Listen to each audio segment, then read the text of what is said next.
Hello student, मैं Santosh Kumar from commerce point. आज एक नया टॉपिक जो कि इनकम टैक्स बुक का है और आपको बीकॉम पार्ट थर्ड में पढ़ने हैं। बीकॉम पार्ट थर्ड का एग्ज़ाम लगभग 4 पेपर का कॉमर्स का हो चुका है, 3 पेपर हो चुका है और एक पेपर साइड बचा हुआ है जो कि इनकम टैक्स है। टैक्स अकाउंटिंग कुछ बच्चों को पढ़ने में थोड़ा डिफिकल्ट लगता है और डिफिकल्ट लगने का कारण एक ही है कि बहुत सारे रूल्स पढ़ने पड़ते हैं, लेकिन बहुत सारे बच्चे टैक्स को बहुत ही चाव से पढ़ते हैं। टैक्स कंप्यूट करने में बहुत मजा आता है। तो खैर, ये सारी बातें होती रहेंगी। इनकम टैक्स में हम लोगों ने सबसे पहले पढ़ा होगा इंट्रोडक्शन चैप्टर। इंट्रोडक्शन में हम लोगों ने पढ़ा इनकम टैक्स क्या है, इनकम टैक्स एक्ट क्या है, इनकम टैक्स किस पर लागू होता है, इनकम टैक्स का स्लैब क्या है, किस रेट से इनकम टैक्स चार्ज होता है। इंट्रोडक्शन चैप्टर के बाद आपने पढ़ा होगा रेजिडेंस के बाद बहुत सारे टीचरों का अपना अपना पढ़ाने का सिस्टम है। कुछ टीचर ने आपको पहले रेजिडेंस पढ़ाया होगा, तो किसी ने आपको पहले हाउस प्रॉपर्टी पढ़ाई होगी। खैर चलिए, आपने रेजिडेंस चैप्टर भी पढ़ा होगा, हाउस प्रॉपर्टी भी पढ़ा होगा, income from house property, income from salary, income from PGBP, income from capital gain, income from other sources. ये सारे चैप्टर्स आपने पढ़ लिए होंगे। फिलहाल इनकम टैक्स इनकम पर चार्ज किया जाता है और हमारे इनकम को किसी भी व्यक्ति के, किसी भी फर्म के, किसी भी कंपनी के, किसी भी BOI, AOP, artificial judicial person, local authority, ये सारे जितने भी पर्सन्स है, उन सारे पर्सन्स के इनकम को 5 भागों में बांट दिया जाता है, जिसको हम लोग 5 हेड ऑफ इनकम कहते हैं। इनकम के 5 हेड कहते हैं। इनकम के 5 हेड में पहला हेड सैलरी को रखा गया है, दूसरा head income from house property है, तीसरा हेड इनकम फ्रॉम पीजीबीपी, जिसको हम लोग प्रॉफिट एंड गेन्स या फिर प्रॉफिट और gains from business and profession कहते हैं। नेक्स्ट हेड है आपका इनकम फ्रॉम कैपिटल गेन और सबसे लास्ट हेड यानी 5वां हेड रखा गया इनकम फ्रॉम अदर सोर्सेज में। ठीक, तो ये सारे हेड आपने पढ़ लिया, लेकिन सारे हेड पढ़ने के बाद आप इनकम टैक्स कैलकुलेट कैसे करोगे? आपने सैलरी चैप्टर पढ़ा होगा, तो सैलरी चैप्टर में आपने सिर्फ ये पढ़ा होगा कि चलो सैलरी किसी भी पर्सन, किसी भी व्यक्ति के सैलरी से होने वाले इनकम, यदि कोई व्यक्ति जॉब करता है, कहीं गवर्नमेंट जॉब कर रहा हो या तो प्राइवेट जॉब कर रहा हो, यदि एम्प्लॉयर और एम्प्लॉई का रिलेशन हो, तो किसी भी व्यक्ति को अपने एम्प्लॉयर से जो सैलरी मिलती है और सैलरी के अलावे जितने भी परक्विजिट्स हो, जितने भी बेनिफिट्स हो, चाहे वो मॉनेटरी बेनिफिट हो, चाहे वो नॉन मॉनेटरी बेनिफिट हो, तो वो सारे को अपने लोगों ने सैलरी हेड में कैलकुलेट किया था और सैलरी से इनकम को दिखाया था। सैलरी के बाद हम लोगों ने हाउस प्रॉपर्टी पढ़ा था और हाउस प्रॉपर्टी में मैंने पढ़ाया था कि किसी भी पर्सन, किसी भी व्यक्ति, यदि कोई व्यक्ति अपने मकान को या फिर मकान के साथ लगी हुई जमीन को किराए पर उठाता है और किराए पर उठाने से जो किराए से इनकम होती है, उस किराए की इनकम को हम लोगों ने कैलकुलेट किया था इनकम फ्रॉम हाउस प्रॉपर्टी में कि आखिर किराए से कितना income from house property head के अंतर्गत टैक्सेबल होगा। हाउस प्रॉपर्टी के बाद हम लोगों ने पढ़ा था पीजीबीपी, और पीजीबीपी जो कि अपने आप में बहुत बड़ा चैप्टर है और बहुत सारे सेक्शंस इस पर कवर होते हैं। पीजीबीपी में सेक्शन 28 से लेकर के सेक्शन 44D तक के सेक्शन कवर होते हैं, बहुत बड़ा चैप्टर है। लेकिन हमने जो पढ़ाया था वो आपके सिलेबस के अकॉर्डिंग पढ़ाया था। तो इनकम फ्रॉम पीजीबीपी में यदि कोई व्यक्ति बिजनेस करता है या फिर कोई व्यक्ति प्रोफेशन करता है, प्रोफेशनल पर्सन है, तो उसके प्रोफेशन से, जैसे डॉक्टर हो गया, इंजीनियर हो गया, एडवोकेट हो गया, और यदि कोई व्यक्ति व्यवसाय करता है, किसी भी प्रकार का व्यवसाय हो, तो व्यवसाय करने से कितना इनकम हुआ, व्यवसाय से उन्होंने कितना प्रॉफिट अर्न किया, प्रोफेशन से उसने कितना इनकम अराइज किया, तो उसके इनकम को, उसके प्रॉफिट को हम लोगों ने कैलकुलेट किया। टैक्सेबल इनकम, टैक्सेबल प्रॉफिट को हम लोगों ने कैलकुलेट किया इनकम फ्रॉम पीजीबीपी हेड में। इसके बाद हम लोगों ने पढ़ा चौथा हेड, और चौथा हेड था आपका इनकम फ्रॉम कैपिटल गेन। और उसमें हम लोगों ने पढ़ा था कि किसी भी व्यक्ति, यदि कोई व्यक्ति अपने एसेट्स को, चाहे वो लॉन्ग टर्म एसेट्स हो चाहे वो शॉर्ट टर्म एसेट्स हो, यदि एसेट्स को बेचता है, ट्रांसफर करता है, तो ट्रांसफर करने से उसे कितना प्रॉफिट होगा। तो ट्रांसफर करने से जो भी प्रॉफिट हुआ उसमें से टैक्सेबल प्रॉफिट को हम लोगों ने कंप्यूट किया था इनकम फ्रॉम कैपिटल गेन। चलो, इनकम फ्रॉम कैपिटल गेन के बाद हम लोगों ने लास्ट हेड पढ़ा था इनकम फ्रॉम अदर सोर्सेज। और मैंने जब चैप्टर पढ़ाया था तो उस टाइम में मैंने ये भी बताया था कि ऐसी इनकम जो किसी भी हेड में ना आए, सैलरी में ना आए, हाउस प्रॉपर्टी में वो इनकम नहीं आए, या पीजीबीपी में नहीं आए, कैपिटल गेन में नहीं आए, तो ऐसी इनकम जो अदर 4 जो हम लोगों ने हिट कर चुका है, तो अन्य 4 शीर्षक में यदि वो इनकम नहीं आए तो वैसे इनकम को हम लोगों ने शामिल किया था इनकम फ्रॉम अदर गेन में। और अदर गेन में इनकम फ्रॉम अदर सोर्सेज में हम लोगों ने पढ़ा था कि लॉटरी से जो कैजुअल इनकम है, इसमें भी हम लोगों ने इनकम को 2 भागों में बांट दिया था कि लॉटरी से, क्रॉसवर्ड से, कार्ड गेम से, पजल से, बेटिंग बाजी से, सट्टे से जो भी इनकम होता है। और इसके अलावे बहुत सारे इनकम जैसे इंटरेस्ट ऑन सिक्योरिटीज वगैरह था, प्रतिभूतियों पर ब्याज वगैरह था। तो ऐसे इनकम जो कि 4 हेड में शामिल नहीं किए गए थे, वो सारे के सारे इनकम को हम लोग ले आए थे इनकम फ्रॉम अदर सोर्सेज में। ठीक, बात यहाँ पर ये नहीं हो रही है कि हम लोगों ने किस हेड में इनकम को कैसे कैलकुलेट किया, टैक्सेबल इनकम को कैसे कैलकुलेट किया। हमें आज का जो टॉपिक है, आज का जो चैप्टर है, वो computation of total income, total income को कंप्यूट करना है, and tax liabilities of individual, और उस व्यक्ति की टैक्स लायबिलिटीज को कंप्यूट करना है कि आखिर वो व्यक्ति कितने टैक्स के लिए लायबल है। ठीक, यहां पर जो हमारा चैप्टर है वो लगभग लास्ट चैप्टर है इनकम टैक्स का, बीकॉम पार्ट 3 का। और इस चैप्टर में आज हम लोग 2 चीज सीखेंगे कि किसी भी इंडिविजुअल, वैसे कंपनी का, फॉर्म का, एओपी का, बीओआई का, लोकल अथॉरिटी का, आर्टिफिशियल जुडिशियल पर्सन का, या फिर एचयूएफ, हिंदू अनडिवाइडेड फैमिली, ये सब के टोटल इनकम को लगभग इसी तरीके से कंप्यूट किया जाता है। थोड़ा सा अंतर है, वो जब मैं आपको वो चैप्टर पढ़ाऊंगा तो फिलहाल आपके सिलेबस में है ओनली इंडिविजुअल। तो इस चैप्टर में हमें 2 चीज सीखना है कि किसी भी व्यक्ति की टोटल इनकम को कैसे हम लोग कंप्यूट करें, और यदि हम लोगों ने टोटल इनकम को कंप्यूट कर चुका है तो उस टोटल इनकम पर उसकी टैक्स लायबिलिटीज क्या होती है। इसका मतलब 2 चीज है, एक तो टोटल इनकम और दूसरा टैक्स लायबिलिटी। चलो हम दोनों को अलग अलग समझें। टोटल इनकम क्या होता है? टोटल इनकम मीन्स,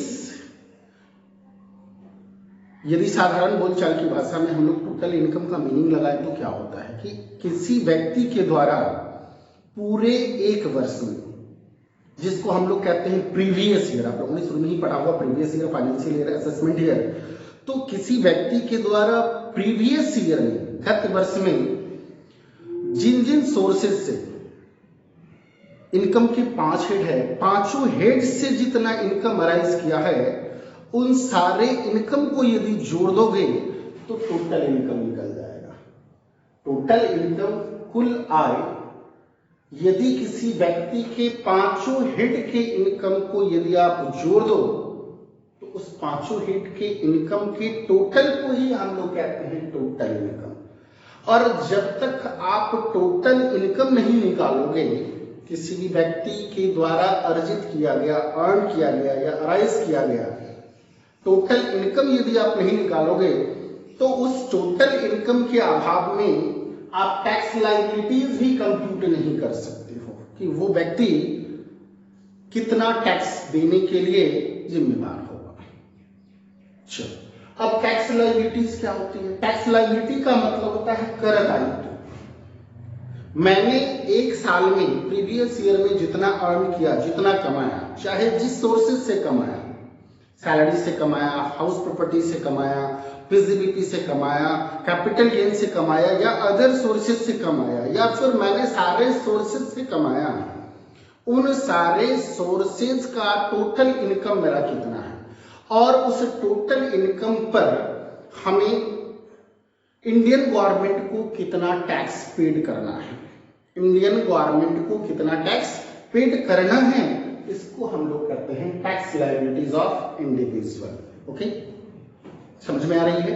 चलिए, किसी भी पर्सन का हम लोग यहाँ पर दो चार्ट हम लोग बनाएंगे। एक तो टोटल इनकम कैसे निकालेंगे, ये चार्ट, और दूसरा टैक्स लायबिलिटीज कैसे कंप्यूट करेंगे, उसका अलग चार्ट में बताऊंगा। दो अलग अलग चार्ट है, एक पापड़ी चार्ट और दूसरा समोसा चार्ट।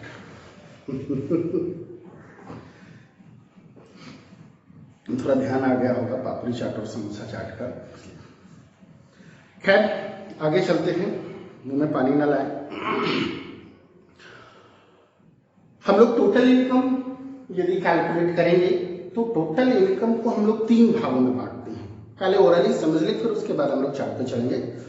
टोटल इनकम को हम लोग तीन भागों में बांटते हैं।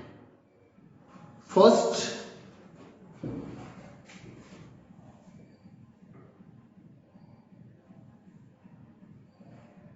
GTI, gross total income. Second number में total income, and third number में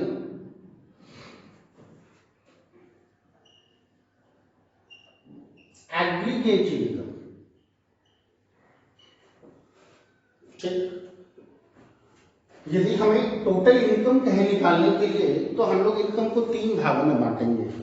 ग्रॉस टोटल इनकम, जिसको हम लोग शॉर्टकट में GTI बोलते हैं, टोटल इनकम, और लास्ट में हम लोग निकालते हैं एग्रीगेट इनकम। ठीक है, चलो total income, gross total income हम लोग कैसे निकालते हैं? ग्रॉस टोटल इनकम निकालने के लिए इनकम के 5 शेड होते हैं।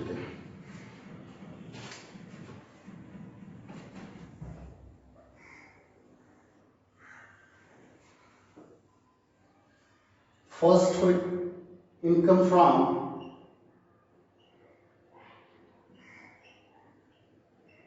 सैलरी, ये चैप्टर पे हम लोग पढ़ चुके हैं। तो इनकम फ्रॉम सैलरी, सैलरी से कितना इनकम हुआ, taxable income from salary, not total income from salary, taxable income from salary, जो हम लोगों ने सैलरी चैप्टर में कंप्यूट किया था। तो टैक्सेबल इनकम ऑफ सैलरी, जिसमें सेक्शन कवर होता है सेक्शन 15, 16 और 17। खैर, सेक्शन ना भी लिखेंगे तो भी काम चलेगा। हमारा सेकंड हेड का जो इनकम है वो है इनकम फ्रॉम हाउस प्रॉपर्टी। ठीक, जिसमें सेक्शन कवर होता है 22 to 27। ठीक, थर्ड हेड है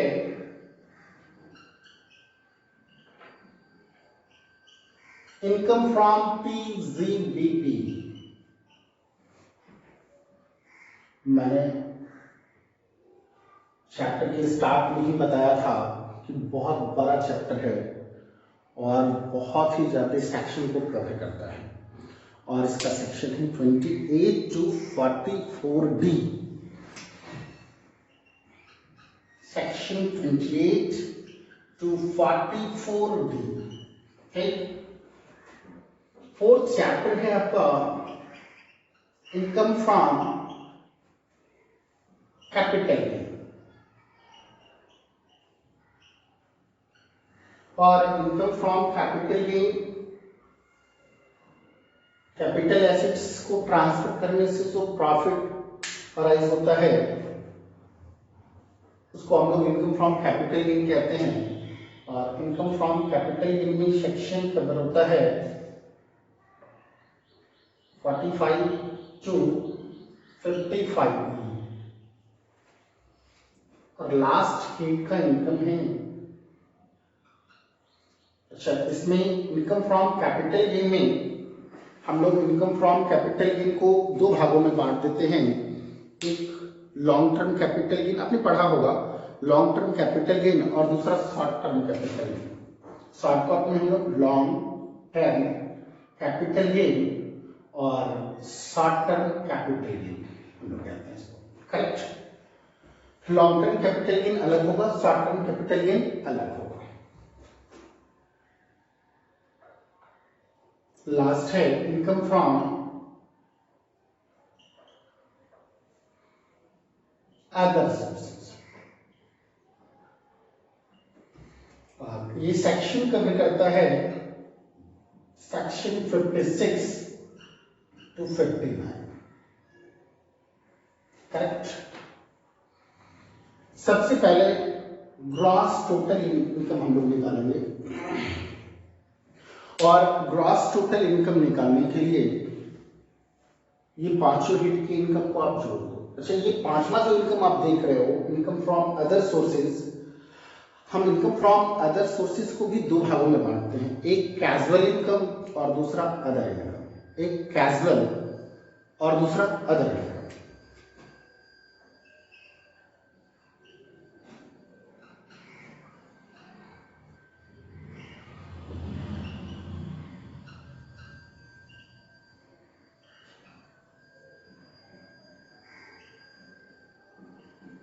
करेक्ट। कैजुअल इनकम में, कैजुअल इनकम का मतलब होता है आकस्मिक आय। ऐसे आय जो जिसे प्राप्त होने का कोई एक्सपेक्टेशन ना हो, मीन्स बिना इच्छा के, बिना अनुमान के, यदि वो इनकम हमें अराइज हो जाए, जिसे हम लोग कैजुअल इनकम कहते हैं। अपने इनकम फ्रॉम अदर सोर्सेज में पढ़ा होगा, जैसे लॉटरी से इनकम, क्रॉसवर्ड से इनकम, पजल से इनकम, बेटिंग से इनकम, जुआ से इनकम। तो ये सब कैजुअल इनकम। और कैजुअल इनकम को छोड़ करके बाकी जितने भी इनकम है, जैसे इंटरेस्ट ऑन सिक्योरिटीज वगैरह, तो वो अदर इनकम में हम लोग शामिल कर लेते हैं, ठीक। तो income from salary, income from house property, income from PGBP, income from capital gain में लॉन्ग टर्म कैपिटल गेन अलग और शॉर्ट टर्म कैपिटल गेन अलग, ठीक। इनकम फ्रॉम अदर सोर्सेज में कैजुअल इनकम अलग और अदर इनकम अलग। ये सारे इनकम को आप जोड़, ये सारे इनकम को जोड़ दो। इसके अलावे आप clubbing of income and deemed income को जोड़ दो। क्लबिंग ऑफ इनकम और डीम्ड इनकम को जोड़ दो, और उसमें से यदि आप set off and carry forward of loss को यदि माइनस कर देते हो, लेस कर देते हो, तो आपको ग्रॉस टोटल इनकम मिल जाएगा, ठीक। इसमें और भी इनकम को जोड़ना है।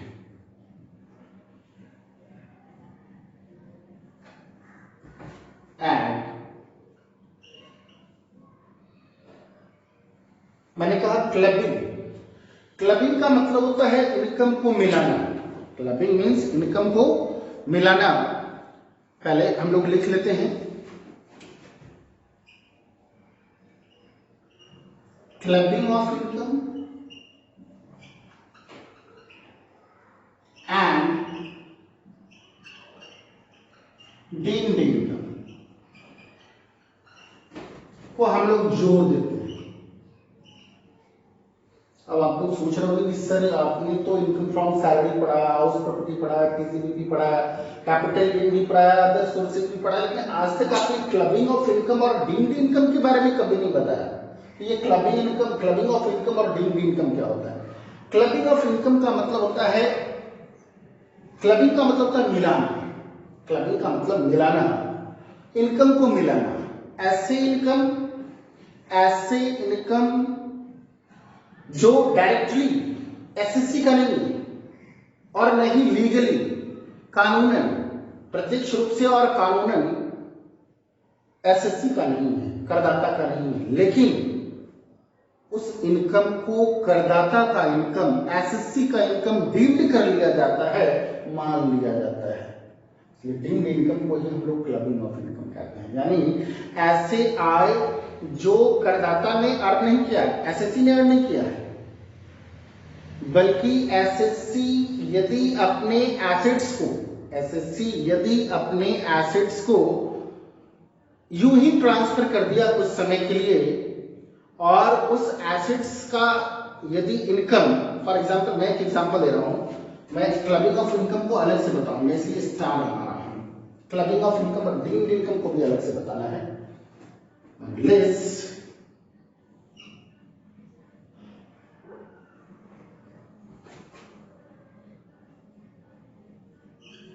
यहां पे स्टार्ट हो रहा हूं, सेट ऑफ और कैरी फॉरवर्ड ऑफ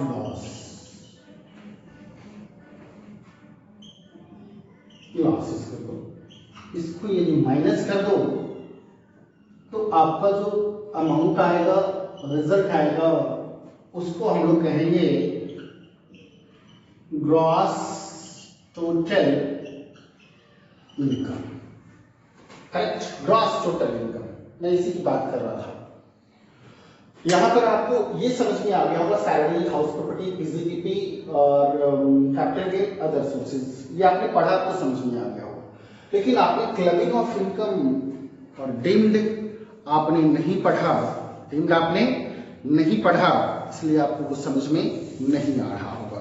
आपको दो चीजें समझ में नहीं आ रही, clubbing of income and deemed income, और दूसरा सेट ऑफ और कैरी फॉरवर्ड ऑफ लॉसेस। ये दोनों को मैं समझा रहा हूँ, थोड़ा सा समझा रहा हूँ, ठीक है। बाकी यदि मौका मिले विस्तारक चैप्टर पढ़ाने का तो मैं जरूर यूट्यूब पर अपलोड करूंगा। चलो, ये क्लबिंग ऑफ इनकम और डीम्ड इनकम क्या होता है। क्लबिंग ऑफ इनकम का मतलब होता है कि ऐसी इनकम जो एसएससी का नहीं है, ऐसे इनकम जो एसएससी का नहीं है, एसएससी ने उस इनकम को डायरेक्टली प्रत्यक्ष रूप से या फिर कानूनन रूप से, स्टेटरी कानूनन रूप से उसे स्वयं अर्जित नहीं किया है, लेकिन फिर भी वो इनकम किसी और ने अर्न किया है, किसी और ने अर्न किया है, और वैसे इनकम को एसएससी का इनकम मान लिया जाता है। ऐसे इनकम में कौन कौन सी इनकम आते हैं? ऐसे इनकम में, अच्छा पहले इसको हम एक एग्जाम्पल के द्वारा समझा रहे हैं। For example, I am SSC, मैं एक एसएससी हूं, करदाता हूं, और मेरे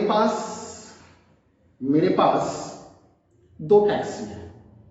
एक टैक्सी मैं खुद चला रहा हूं और एक टैक्सी मैंने अपने एक मित्र को दे दिया चलाने के लिए, यूं ही विदाउट कंसिडरेशन। मैंने उस टैक्सी को अपने मित्र के हाथ बेचा नहीं, मैंने उस टैक्सी को यूं ही प्रेम बस स्नेहपूर्वक अपने मित्र को दे दिया चलाने के लिए, और ये भी कह दिया कि इस टैक्सी को तुम चलाओ और चलाने से जो इनकम होगा वो इनकम तुम्हारा है। क्या मैंने ये टैक्सी उसको ट्रांसफर किया था? नो, मैंने ये टैक्सी उसको ट्रांसफर नहीं किया।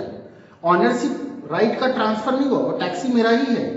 और टैक्सी से मेरा मित्र जो टैक्सी से इनकम अर्न कर रहा है, भाड़े या किराए से जो इनकम अर्न कर रहा है, यदि देखा जाए तो टैक्सी से इनकम जो अराइज हो रहा है वो मेरे मित्र का होगा, लेकिन इनकम टैक्स के दृष्टिकोण से यदि देखा जाए तो वो इनकम उसका ना होकर के वो इनकम मेरा माना जाएगा, एसएससी का वो इनकम माना जाएगा, यानी डीम्ड इनकम। ठीक, और ऐसे इनकम को हमारे इनकम में जोड़ दिया जाएगा, ऐसे इनकम को हमारे इनकम में जोड़ दिया जाएगा।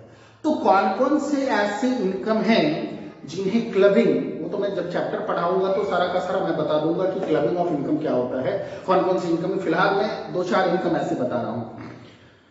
जैसे इसमें हम लोग ऐसी इनकम में हम लोग शामिल करते हैं transfer of income without transfer of assets, यानी विदाउट ट्रांसफर ऑफ एसेट्स, मैंने ऐसे एसेट्स को जो मैंने ट्रांसफर नहीं किया, मैंने ऑनरशिप राइट का ट्रांसफर नहीं किया और ऐसे एसेट्स यदि मैं किसी को दे दूं और ऐसे एसेट्स से यदि कोई दूसरा व्यक्ति इनकम अराइज कर रहा है तो वो इनकम वो उस व्यक्ति का नहीं माना जाएगा, वो इनकम हमारा माना जाएगा, एसएससी का माना जाएगा।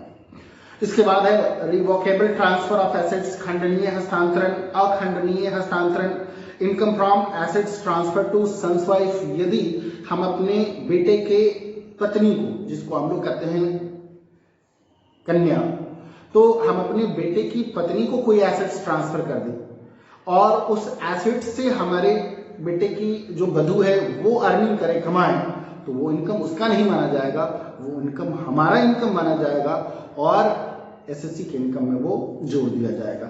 यदि हम अपने स्पाउस का मतलब क्या होता है, पत्नी, और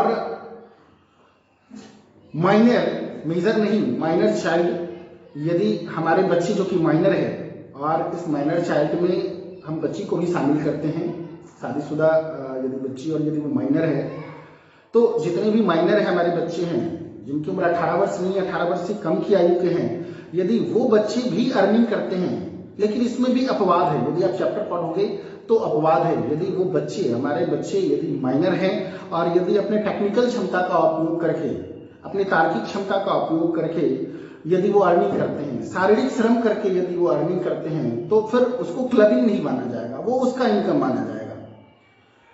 लेकिन हमारे एसेट से यदि इनकम अराइज करते हैं, इसके अलावा और भी कोई इनकम अराइज करती है, यदि हमारी पत्नी, यदि हम मेल है और हमारी पत्नी यदि इनकम अराइज करती है, तो वो इनकम को क्लबिंग मान लिया जाएगा और हमारे इनकम में जोड़ दिया जाएगा। और यदि कोई औरत एसएससी है, फीमेल एसएससी है, तो उसका जो मेल हस्बैंड है यदि वो अर्निंग कर रहा है तो उसका अर्निंग फीमेल के अर्निंग में जोड़ करके, इसके लिए भी आगे बहुत सारा रूल्स है। तो ये अभी मैंने थोड़ा सा बताया है कि क्लबिंग ऑफ इनकम क्या होता है, मैंने एग्जाम्पल दिया है। तो यदि हमारे बच्चे हैं, हमारी पत्नी है, तो उनका यदि वो इनकम अराइज कर रही है तो उसके इनकम को भी हमारा इनकम लिंक्ड कर लिया जाएगा, मान लिया जाएगा और हमारे इनकम में इसको शामिल कर लिया जाएगा। इसको हम लोग कहते हैं clubbing of income and deemed income. चलो, सेट ऑफ कैरी फॉरवर्ड और लॉसेस, इसका एक अलग चैप्टर है और हो सकता है तो लास्ट में मैं आपको इसके बारे में बता दूं, लेकिन फिलहाल थोड़ा सा बता देता हूं। Set of losses, carry forward of losses, इसका मतलब ये हुआ कि मैंने पांचों हेड में से, लेकिन सैलरी में कोई लॉस नहीं होता है। सैलरी को छोड़ करके जितने भी हेड है, चाहे वो हाउस प्रॉपर्टी का लॉस हो, हाउस प्रॉपर्टी से मैंने लॉस किया हो, चाहे वो बिजनेस और प्रोफेशन चलाने से लॉस हुआ हो प्रीवियस ईयर में, चाहे वो कैपिटल गेन्स ना होकर के कैपिटल लॉस हो गया हो, इस बिजनेस में लॉस हो, हाउस प्रॉपर्टी में, चाहे पीजीबीपी में लॉस हो, चाहे वो कैपिटल गेन में लॉस हो, चाहे वो अदर सोर्सेज में लॉस हो, तो ये जितने भी लॉस है, यदि लॉस प्रीवियस ईयर में लॉस हुआ है तो प्रीवियस ईयर में जो लॉस हुआ है उसे हम प्रीवियस ईयर के इनकम से ही मेंटेन करेंगे। लेकिन प्रश्न ये उठता है कि हम हाउस प्रॉपर्टी के लॉस को किससे मेंटेन करें? तो हाउस प्रॉपर्टी के लॉस को हम लोग हाउस प्रॉपर्टी के इनकम से, अदर हाउस प्रॉपर्टी के इनकम से भी मेंटेन कर सकते हैं। और इसके अलावा मैं अदर सोर्सेज जितने भी हैं, पीसीबीपी वाले प्रॉफिट से भी मैं हाउस प्रॉपर्टी के लॉस को मेंटेन कर सकता हूं, कैपिटल गेन से जो प्रॉफिट हुआ उस प्रॉफिट से भी मैं हाउस प्रॉपर्टी के लॉस को मेंटेन कर सकता हूं। ठीक है, तो जितने भी, यदि इस 5 हेड में सैलरी को छोड़ करके जितने भी हेड में यदि कोई लॉस होता है तो इस लॉस को हम लोग अपने इनकम से, हम लोग अपने इस इनकम से लॉस को मेंटेन करते हैं। इसको हम लोग कहते हैं सेट ऑफ, मींस लॉस को मेंटेन करना।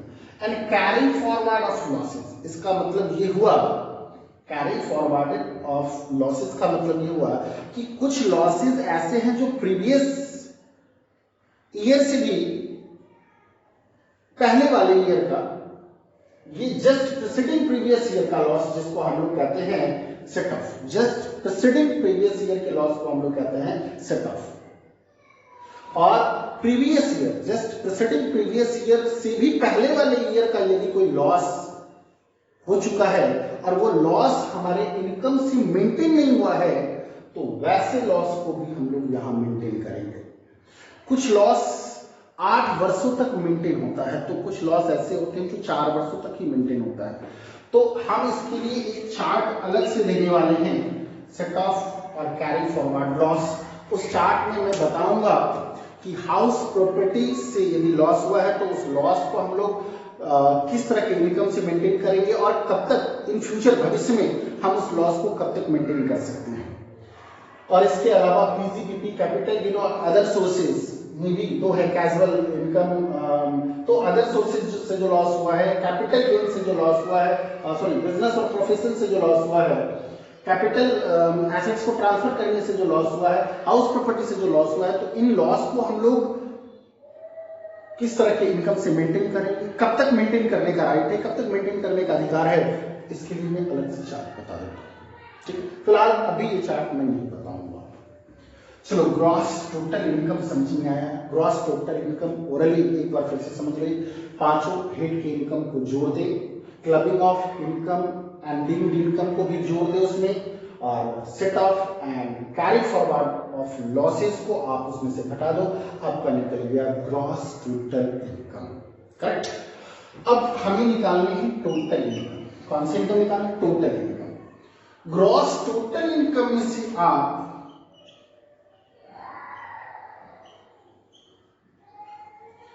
Deductions under section 80C to 80U, कुछ ऐसे डिडक्शन है जो मैंने डिडक्शन भी नहीं बताया है, बहुत सारे ऐसे डिडक्शन हैं जो इनकम टैक्स एक्ट में दिए गए हैं।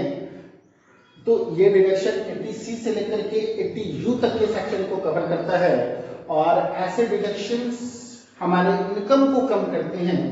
हर व्यक्ति चाहता है कि हमारा हम इनकम कम दर्शाएं और कम इनकम पर टैक्स लायबिलिटीज हमारा कम हो, हम सरकार को टैक्स कम चुकाएं।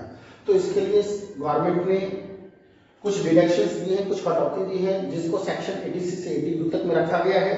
तो ऐसे डिडक्शंस को हम लोग माइनस कर देते हैं। डिडक्शन माइनस करने के बाद जो इनकम प्राप्त होता है वैसे इनकम को हम लोग कहते हैं total income. Correct. Total income समझ में आ रहा है?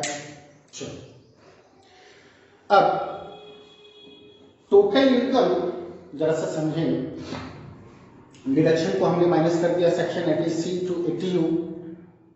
डिडक्शन माइनस करने के बाद मेरे को यहां पर टोटल इनकम आया। टोटल इनकम को हम लोग राउंड ऑफ करेंगे। टोटल इनकम को हम लोग क्या करेंगे? यहां पर राउंड ऑफ करेंगे। अब ये राउंड ऑफ कि हमारा इनकम, टोटल इनकम 3,40,942, 3,40,942।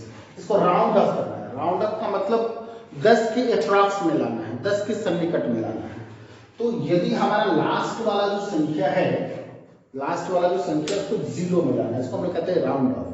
तो यदि हमारा लास्ट वाला संख्या यदि 5 या 5 से अधिक रहेगा तो ये उसके लिए हम लोग बगल वाली संख्या में सेकंड लास्ट वाले नंबर में 1 जोड़ देंगे। और यदि 5 या 5 से कम रहा तो इसमें कुछ नहीं जोड़ेंगे, ये 4 का 4 रहेगा और ये 0 हो जाएगा। इसका मतलब इसको राउंड ऑफ यदि करना है तो ये हो जाएगा 3,40,940, क्योंकि यहाँ पर 2 है। यदि 2 के बदले में यदि 5 रहे तो ये 5 के बदले में एक यहाँ जुड़ जाएगा और ये 5 0 हो जाएगा। इसका मतलब 45 को हम क्या मान लेंगे? 50। 6 रहे तो भी ये 50 हो जाएगा, 7 रहे तो भी ये 50 हो जाएगा, 8 रहे 9 रहे तो भी ये 50 ही माना जाएगा। लेकिन 1 2 3 4 0 1 2 3 4 रहे तो इतना करना ही माना जाएगा, 40। ओके, राउंड ऑफ कर लिए। और राउंड ऑफ करने के बाद हम लोग अब लास्ट निकालेंगे एग्रीगेट इनकम। और एग्रीगेट इनकम निकालने के लिए हम लोग जोड़ते हैं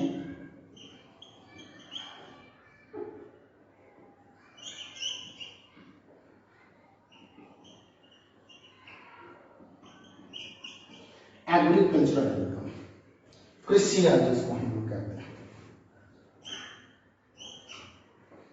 अब आप लोग एक्सपीरियंस में आओगे कि सर एग्रीकल्चरल इनकम तो अभी तक मैंने पढ़ा नहीं, तो फिर एग्रीकल्चर इनकम क्या होता है।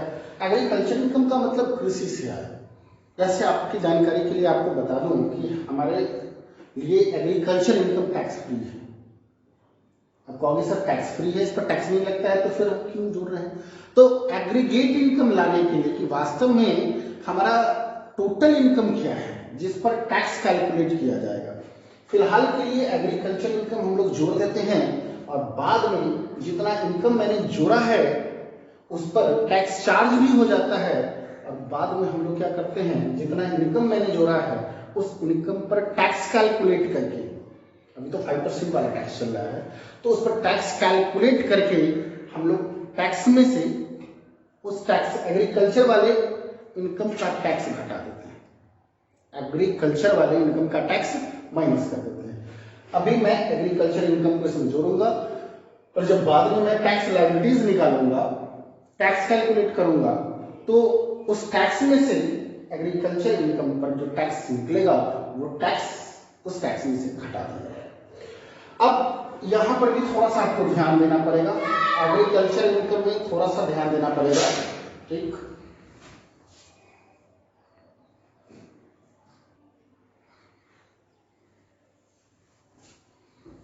चलो एग्रीकल्चर इनकम किस तरह का इनकम जुड़ेगा एग्रीकल्चर इनकम, तो यहां पर एग्रीकल्चर इनकम को जोड़ने के लिए थोड़ा सा ध्यान दे देंगे कि यदि आपका इनकम, एग्रीकल्चर इनकम हम तभी जोड़ेंगे जब आपका इनकम टैक्स फ्री इनकम से ऊपर हो, टैक्स फ्री इनकम से ऊपर हो और आपका एग्रीकल्चर इनकम 5,000 रुपया से अधिक हो। तो एग्रीकल्चर इनकम को हम कब जोड़ेंगे, कंडीशन,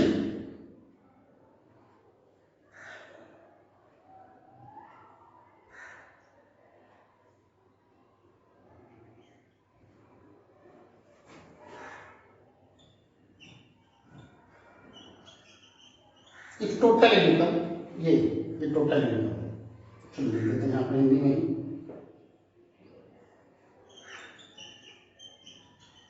यदि टोटल इनकम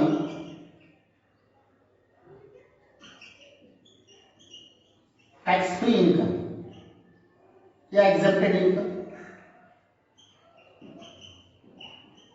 ऊपर और एग्रीकल्चर इनकम 5,000 से अधिक, ये दोनों कंडीशन को फुलफिल किया जाएगा तभी ये इनकम यहाँ पर जुटेगा, अदरवाइज ये इनकम यहाँ पर नहीं जुटेगा। यदि हमारा एग्रीकल्चर इनकम 2,000 हो गया तो मैं नहीं जोड़ूंगा, यदि मेरा एग्रीकल्चर इनकम 10,000 है तो मैं जोड़ूंगा। दूसरी बात, यदि हमारा टोटल इनकम 2.5 लाख रुपया से अधिक होगा तभी एग्रीकल्चर इनकम जुटेगा, टोटल इनकम 2.5 लाख रुपया से कम होगा तो फिर एग्रीकल्चर इनकम को हम लोग यहाँ पर नहीं जोड़ेंगे, ठीक। अब एग्रीकल्चरल इनकम जोड़ने के बाद यहाँ पर जो आपका अमाउंट आ रहा है उसको हम लोग कहेंगे एग्रीगेट इनकम। यहाँ पर छोटी जगह इसको यहाँ पर लिख देते हैं एग्रीगेट इनकम। समझ में आ गई बात।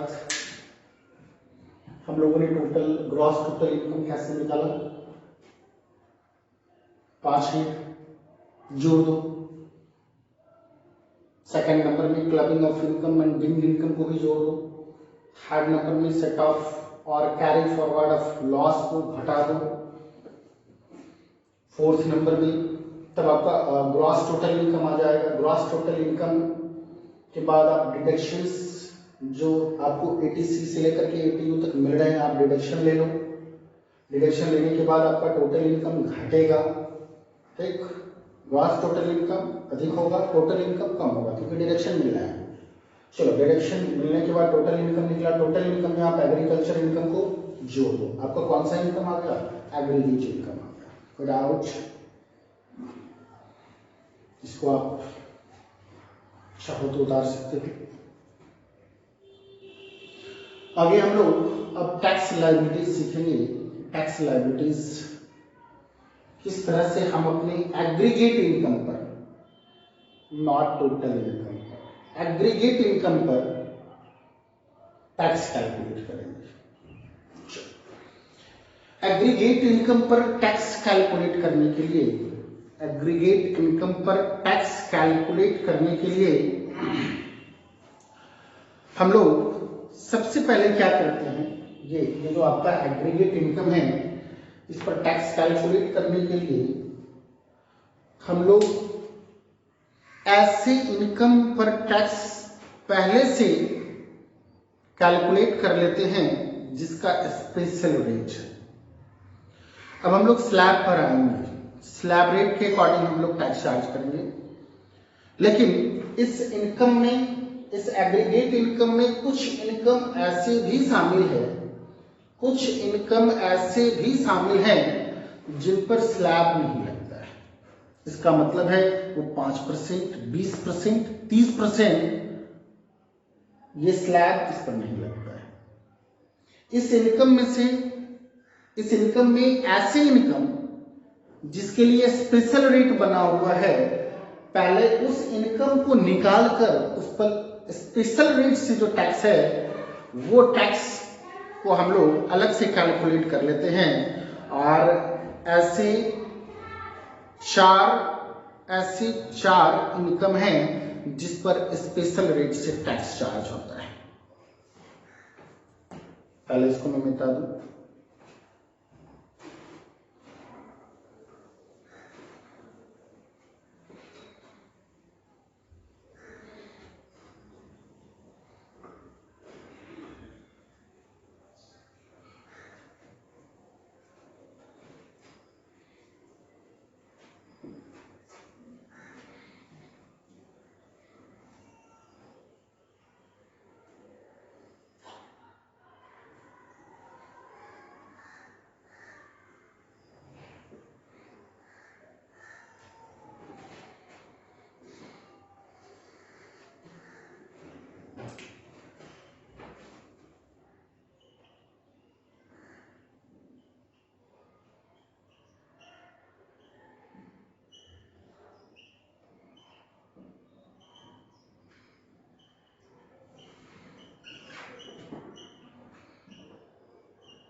फिलहाल अभी जो हम पढ़ रहे हैं वो है टैक्स लायबिलिटीज।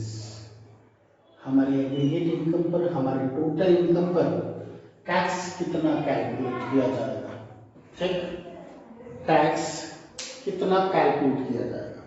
तो टैक्स कैलकुलेट करने के लिए, टैक्स लायबिलिटीज निकालने के लिए हम लोग इसे दो भागों में बांट देते हैं, ए और बी। ए नंबर में हम लोग वैसे इनकम को रखेंगे, एग्रीगेट इनकम में से उस इनकम को हम लोग निकाल लेते हैं जिस पर स्पेशल रेट से टैक्स चार्ज किया जाता है, ठीक। Tax on income liable to tax at special rate. और ऐसे इनकम में चार इनकम है। पहला इनकम है कैजुअल इनकम। थोड़ा देर पहले ही मैंने बताया था कैजुअल इनकम के बारे में। और कैजुअल इनकम जो कि इनकम फ्रॉम अदर सोर्सेज में आता है, lottery, crossword, card game, puzzles, bet.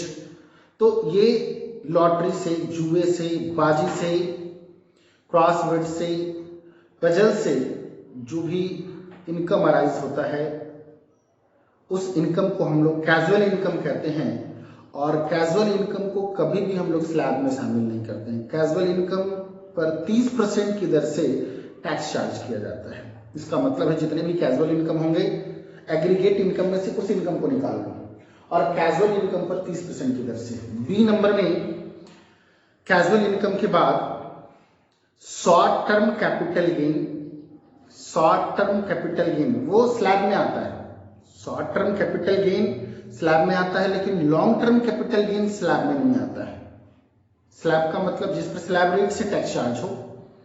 तो शॉर्ट टर्म कैपिटल गेन और long term capital gain, short term capital gain तो स्लैब में आता है लेकिन long term capital gain slab में नहीं आता। लेकिन शॉर्ट टर्म कैपिटल गेन में एक ऐसा भी कैपिटल गेन है, शॉर्ट टर्म कैपिटल गेन ये है जिसको हम लोग सेक्शन 111 में शामिल करते हैं। और ये जो शॉर्ट टर्म कैपिटल गेन है वो किसी भी कंपनी के समतांश या समता आधारित फंड को ट्रांसफर करने से प्राप्त होता है। और ऐसे ऑर्डिनरी शेयर को ट्रांसफर करने पर सिक्योरिटी ट्रांजैक्शन टैक्स लगता है। तो इस तरह के जो ऑर्डिनरी शेयर का ट्रांसफर होता है, समता अंशों का ट्रांसफर होता है, तो इसको हम लोग शॉर्ट टर्म कैपिटल गेन में रखते हैं। और शॉर्ट टर्म कैपिटल गेन में इस पर सेक्शन चार्ज करते हैं हम लोग 111A।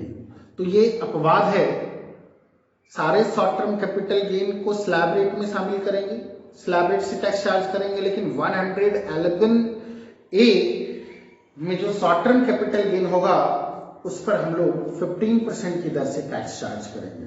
ठीक, तो चलो लिखते चले जाते हैं। A on casual income,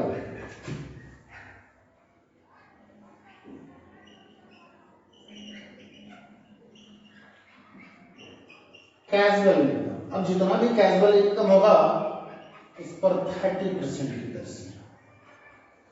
second number में मैंने कहा था tax on short term capital gain under section 111, जी हाँ, under section 111A at the rate of 15%।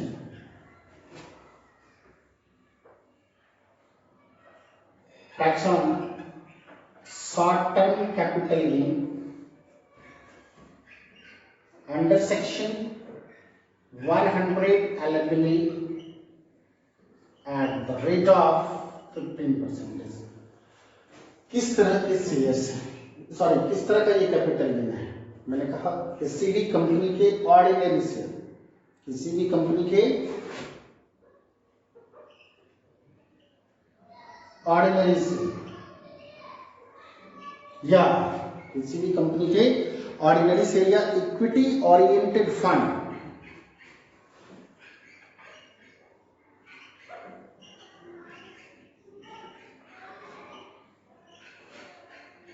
के ट्रांसफर से होने वाला कैपिटल गेन और इसके ट्रांसफर पर सिक्योरिटी ट्रांजैक्शन टैक्स भी लगता है। इस तरह के ट्रांजैक्शन पर सिक्योरिटी ट्रांजैक्शन टैक्स भी लगता है। तो इस तरह का भी मिटा रहे हैं, वैसे आप लिख लोगे, इस तरह के ट्रांसफर पर सिक्योरिटी ट्रांजैक्शन टैक्स भी लगता है। और ये कंपनी की ऑर्डिनरी शेयर है, इक्विटी ओरिएंटेड फंड, यानी तो इक्विटी ओरिएंटेड फंड है, इसके ट्रांसफर से होने वाला जो कैपिटल गेन होगा उसको हम लोग शॉर्ट टर्म कैपिटल गेन कहेंगे और वो अंडर सेक्शन 111A के अंतर्गत आता है, जिस पर 15% मिटा है, जिस पर 15% की दर से टैक्स चार्ज होता है। थर्ड नंबर में है tax on long term capital gain under section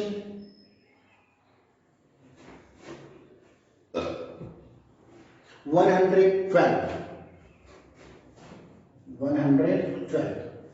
और इस पर जो टैक्स चार्ज किया जाता है वो 20% की दर से। ये तो मैंने पहले ही बताया था कि लॉन्ग टर्म कैपिटल गेन जितने भी होते हैं उस पर 20% की दर से टैक्स चार्ज होता है। लेकिन लॉन्ग टर्म कैपिटल गेन में भी एक अपवाद है जिसको हम लोग रखते हैं 112A के अकॉर्डिंग, 112A। और सेम टू सेम जो मैंने यहाँ पर लिखा था ना, वो किसी भी कंपनी के इक्विटी शेयर या ऑर्डिनरी शेयर या फिर ओरिएंटेड फंड यानी इक्विटी ओरिएंटेड फंड के ट्रांसफर से होने वाला यहाँ तो शॉर्ट टर्म कैपिटल गेन था और ये लॉन्ग टर्म कैपिटल गेन था। Same fourth number tax on long term capital gain under section 112A, ठीक, और इस पर टैक्स चार्ज होता है 10% एट द रेट ऑफ 10%। यानी ये सेम है, दोनों ही कंपनी का ऑर्डिनरी इक्विटी शेयर है या फिर इक्विटी ओरिएंटेड फंड है, इसका ट्रांसफर यदि किया जाता है जिस पर सिक्योरिटी ट्रांजैक्शन टैक्स लगता है तो इसको हम लोग या तो शॉर्ट टर्म कैपिटल गेन में रखते हैं या नहीं तो पीरियड बेस पर लॉन्ग टर्म कैपिटल गेन में रखते हैं। तो हमारे जितने भी एग्रीगेट इनकम था, जो कि मैंने पहले निकाला था टोटल इनकम में, कंपटीशन ऑफ टोटल इनकम में जितना भी हमारा एग्रीगेट इनकम था, उस एग्रीगेट इनकम में से हम ये डिसीजन कर लेंगे कि हमारा कैजुअल इनकम कितना है। जितना कैजुअल इनकम होगा उस पर 30% की दर से टैक्स चार्ज करेंगे। यदि एग्जेम्पशन वाला होगा 111 ए शॉर्ट टर्म कैपिटल गेन का यदि एग्जेम्पशन होगा तो ऐसे शॉर्ट टर्म कैपिटल गेन पर हम लोग 15% की दर से टैक्स चार्ज करेंगे। करेक्ट।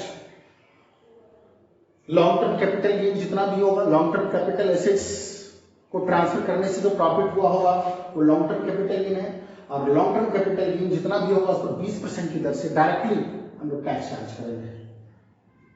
और यदि एग्जेम्पशन होगा लॉन्ग टर्म कैपिटल गेन में 112 ए तो उस पर हम लोग 10% की दर से टैक्स चार्ज करेंगे। टोटल को जोड़ दें, टोटल को जोड़ दें, ठीक। या नहीं तो नहीं भी जोड़ सकते हैं। अब हम लोग बी में आएंगे। अब मान लो कि हमारा इनकम 20,18,000 रुपए सपोज करो 20,18,000, और इसमें से 12 लाख रुपया टोटल मिलाकर के इस सब इनकम के निकल गए।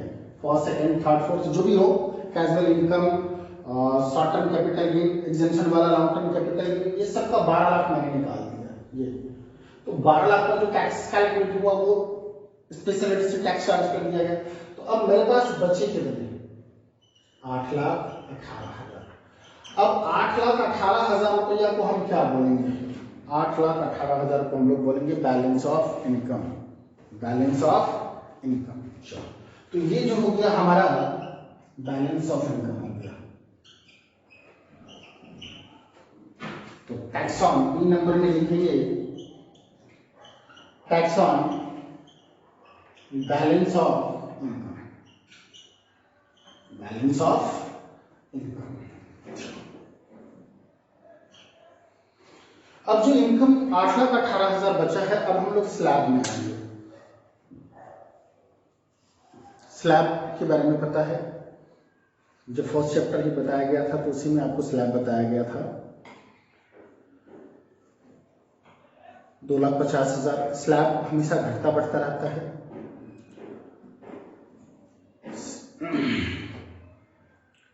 2,50,000 रुपया एग्जेम्प्टेड इनकम है। 2,50,000 रुपया तक हम जो अभी टैक्स लायबिलिटीज पढ़ाने जा रहे हैं, हमारा प्रीवियस ईयर 2018-19 है और असेसमेंट ईयर 19-20 है।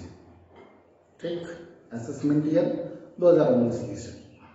तो असेसमेंट ईयर 2019-20 में जो टैक्स का स्लैब है कॉमन के लिए वो 2,50,000 रुपया तक एग्जेम्प्टेड अमाउंट है,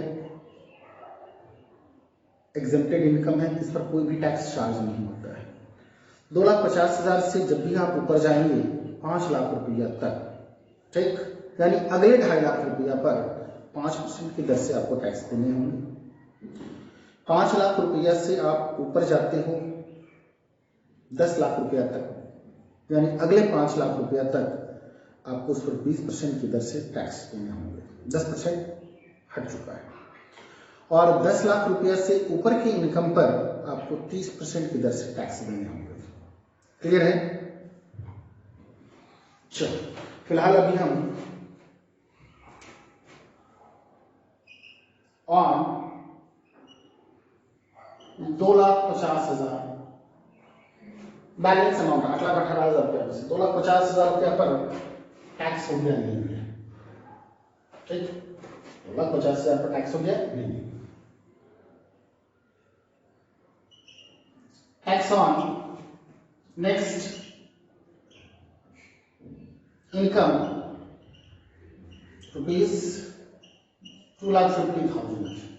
इसका मतलब 2,50,000 रुपया से लेकर, इसको हम लोग इस तरीके से कर सकते हैं,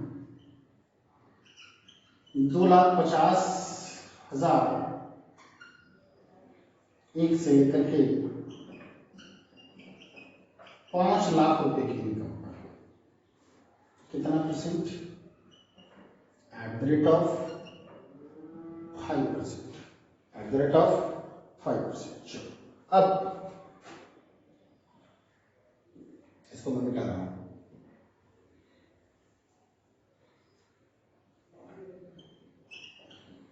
tax on next income ₹5 lakh. इसका मतलब 5,01,000 रुपया से लेकर के 10 लाख रुपए की इनकम तक, 5,01,000 रुपया से लेकर के 10 लाख रुपए की इनकम पर, इसका मतलब इस बीच में गैप कितना हो गया? 5 लाख।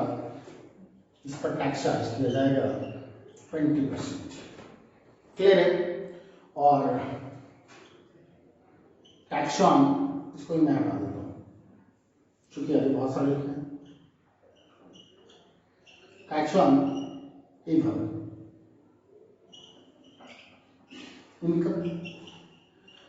10 लाख से ऊपर की इनकम पर एट द रेट ऑफ 30%। इसका मतलब 5% की दर से जो टैक्स होगा वो, 20% की दर से जो टैक्स होगा वो, 30% की दर से जो टैक्स होगा वो जोड़। ये सारा एक साथ जुटेगा, ये सारा का सारा एक साथ जुटेगा।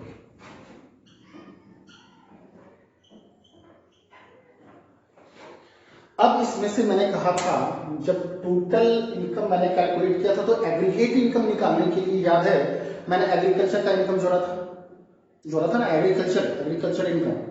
तो एग्रीकल्चर इनकम जो मैंने जोड़ा था वो तो एग्रीगेट इनकम है, वो तो 20,18,000 में शामिल है। 20,18,000 में तो 12 लाख रुपए का ये हो गया, मान लो सपोज 12 लाख रुपए का ये स्पेशल रेट वाला इनकम हो गया। लेकिन 8,18,000 रुपया में तो वो एग्रीकल्चर इनकम भी तो इन्वॉल्व है, शामिल है। 8,18,000 रुपया में वो एग्रीकल्चर इनकम भी शामिल है। तो ऐसे एग्रीकल्चर इनकम पर तो टैक्स भी तो कैलकुलेट हो गया होगा ना। 8,18,000 रुपया में तो ये टैक्स भी, एग्रीकल्चर इनकम पर टैक्स भी तो आ गया होगा उसमें। लेकिन आपको पता है कि एग्रीकल्चर इनकम पर टैक्स नहीं लगता है, इसलिए अब हम क्या करते हैं, एग्रीकल्चर इनकम का जो टैक्स मैंने जोड़ दिया है उसको हम लोग माइनस कर देते हैं, यानी tax on agriculture income. Let's tax on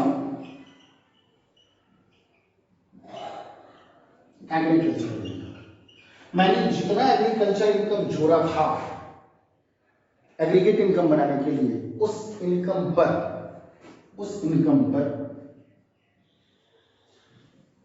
5% की दर से टैक्स निकाल कर घटा दिया जाएगा। ठीक। अब जो टैक्स लायबिलिटीज आएगी, उसमें से हमें कुछ रिबेट मिलता है, इंडियन गवर्नमेंट की तरफ से रिबेट मिलता है। और रिबेट जो है वो आता है section 87A, under section 87A। Rebate क्या है? रिबेट हम लोग का जो असेसमेंट ईयर है 2019-20 और 2019-20 में सेक्शन 87A कहता है कि यदि आपका total income, total not aggregate income, यदि आपका टोटल इनकम 3,50,000 रुपया या उससे कम है, 3,50,000 या उससे कम है, तो आप रिबेट लेने के अधिकारी हो। ठीक से समझ लो, अंडर सेक्शन 87A क्या कहता है कि यदि किसी एसएससी, इंडिविजुअल एसएससी का टोटल इनकम 3,50,000 रुपया से कम है,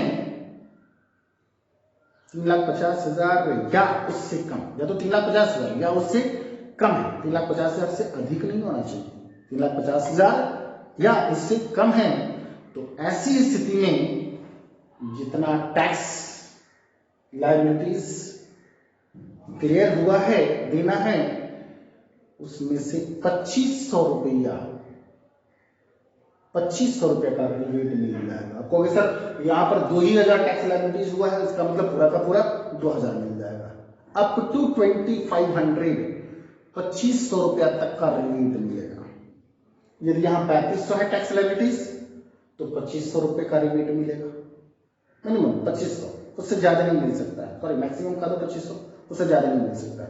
लेकिन ये रिबेट सुन ले एक बार फिर से तभी मिलेगा जब किसी पर्सन का, इंडिविजुअल का टोटल इनकम 3,50,000 रुपया या उससे कम होगा। लेकिन असेसमेंट ईयर 2020-21 में ये रूल चेंज हो चुका है। 2020-21 में ये रूल चेंज हो चुका है और रूल कहता है कि यदि आपका यानी एसएससी का टोटल इनकम 5 लाख या उससे कम, 5 लाख या उससे कम हो तो 12,500 रुपए का रिबेट मिलेगा टैक्स में, 12,500 रुपए का रिबेट मिलेगा। फिलहाल हम लोग भी 3,50,000 और 2,500 का काम करेंगे, ठीक। Less rebate under section 87A क्या है रिबेट? ये रिबेट तभी मिलेगा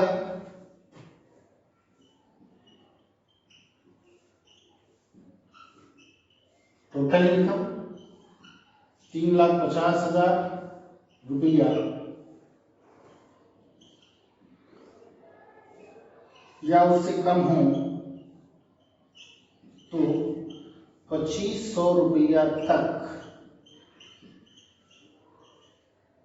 रिबेट मिलेगा। 2,500 रुपया नहीं मिलेगा, 2,500 रुपया तक मिलेगा। इसका मतलब है यदि हमारा टैक्स लायबिलिटी 2,000 है तो ऐसा मत समझना कि 2,500 रुपया तक मिलेगा और गवर्नमेंट आपको 500 रुपया दे देगी, ऐसा नहीं, 2,500 तक मिलेगा। यानी आपका टैक्स लायबिलिटी 2,000 है तो 2,000 रुपया रिबेट मिलेगा। यदि आपका टैक्स लायबिलिटी 1,800 है तो 1,800 रुपया आपको रिबेट मिलेगा, उससे ज्यादा नहीं मिल सकता है। लेकिन 2,500 से अधिक है तो 2,500 तक मैक्सिमम रिबेट मिल सकता है। चलो मैं इस टॉपिक को रहने देता हूँ, यहाँ पर रिबेट वाला मैं माइनस कर देता हूँ, ठीक। चलो अब रिबेट भी घटा दिया। रिबेट घटाने के बाद हम लोग इसमें सरचार्ज को जोड़ेंगे। सरचार्ज टैक्स के ऊपर टैक्स लगता है और सरचार्ज का मतलब यदि आपका इनकम 50 लाख से एबव लेकिन 1 करोड़ रुपया, उससे अधिक नहीं होनी चाहिए। यदि किसी एसएससी का इनकम 50 लाख से लेकर के 1 करोड़ रुपए के बीच तक का है तो उसके टैक्स पर भी टैक्स लगेगा। इसका मतलब है कि उसके टैक्स पर 15% की दर से सरचार्ज लगेगा, ठीक। सॉरी 10% की दर से सरचार्ज लगेगा। लेकिन 1 करोड़ रुपया से अधिक का इनकम है तो 10 नहीं बल्कि 15% की दर से सरचार्ज लगेगा। क्लियर है? चलो तो हम लोग सरचार्ज जोड़ी।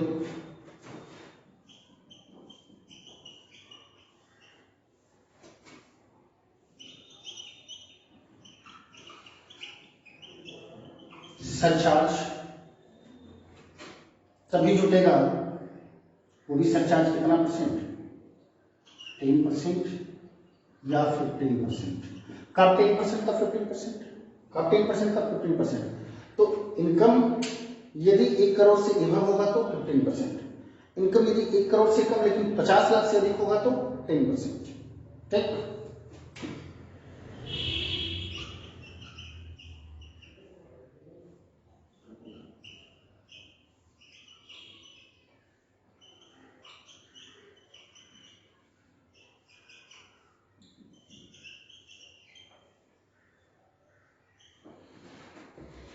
इनकम अबव 50 lakhs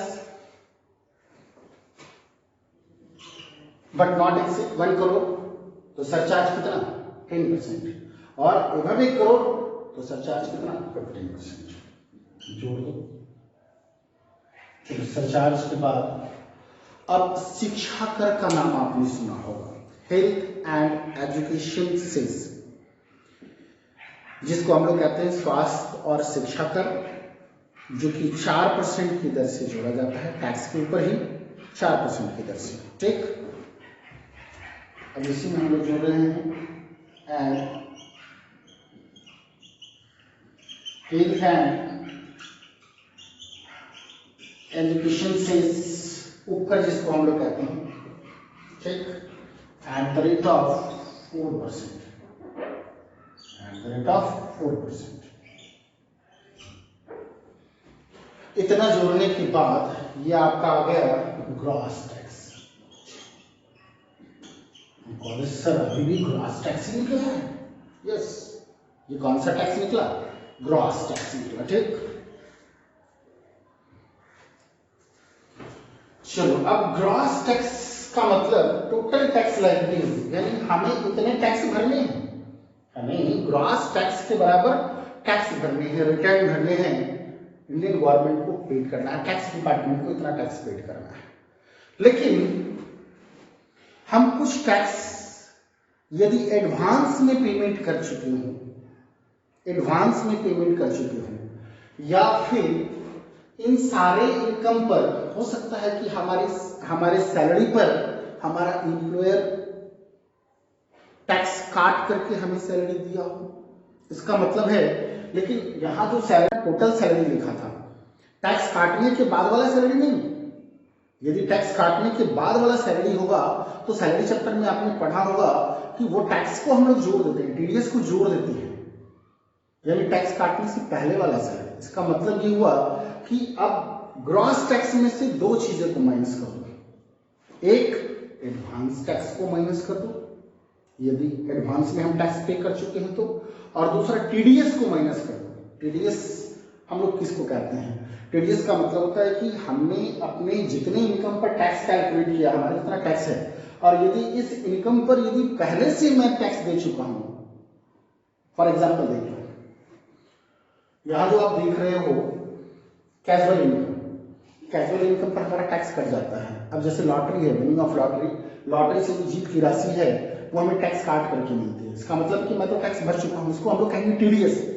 तो जो टैक्स हमारे इनकम पर कट चुका है, हम तो यहाँ सारे टोटल इनकम पर टैक्स कैलकुलेट किए, और जो टैक्स हमारे इनकम पर कट चुका है, हमारे एम्प्लॉयर ने काट चुका है, या फिर हमें इनकम देने वाले ने हमें टैक्स काट करके हमारा रेस्ट इनकम हमें पेमेंट किया है, उस टैक्स को हम लोग कहते हैं टीडीएस, टैक्स डिडक्टेड एट पर सोर्सेज। तो ग्रॉस टैक्स में से आप दो चीज को घटाएंगे, एक टीडीएस और एक, तो ग्रॉस टैक्स निकल गया। ग्रॉस टैक्स में से आप दो चीजों को घटा दें, एक टीडीएस, टैक्स डिडक्टेड एट पर सोर्सेज, वो घटा दें, और दूसरा एडवांस टैक्स को घटा दें। जो निकला इसको आप राउंड ऑफ कर दो। राउंड ऑफ का मतलब मैंने पहले भी समझाया था, राउंड ऑफ, तो इसको राउंड ऑफ कर दो, 10 के निकट ले आओ, और यही आपका हो गया टैक्स लायबिलिटीज। ठीक, इसका मतलब है कि इतना ही टैक्स हमें इंडियन गवर्नमेंट को पे करना है, टैक्स डिपार्टमेंट को पे करना है। अब आपके दिमाग में दो चीजें और भी आ रही होगी, क्लबिंग और दूसरा सेट ऑफ। तो नेक्स्ट क्लास में मैं आपको क्लबिंग और सेट ऑफ के बारे में बताऊंगा, सेट ऑफ और कैरी फॉरवर्ड ऑफ लॉसेस, जिसमें मैं आपको पूरा एक चार्ट बताऊंगा, और उस चार्ट में लगभग मैं वो सारी बातें बताऊंगा कि किस तरह के लॉस को हम लोग किस हेड से मेंटेन करेंगे, यदि उस प्रीवियस ईयर में लॉस मेंटेन नहीं हो पाएगा तो उस लॉस को हम लोग कब तक मेंटेन कर सकते हैं। फिलहाल के लिए आज का वीडियो यही समाप्त होता है, और नेक्स्ट वीडियो को देखने के लिए हमारे चैनल को, जैसा कि लोग कहते हैं, सब्सक्राइब कर लें। यदि हमारे चैनल को सब्सक्राइब कर लेंगे तो नया नया वीडियो, चाहे वो इनकम टैक्स का हो, चाहे वो कॉस्ट एंड मैनेजमेंट का हो, तो आपके पास आते रहेंगे, आप वीडियो देखेंगे। Thank you.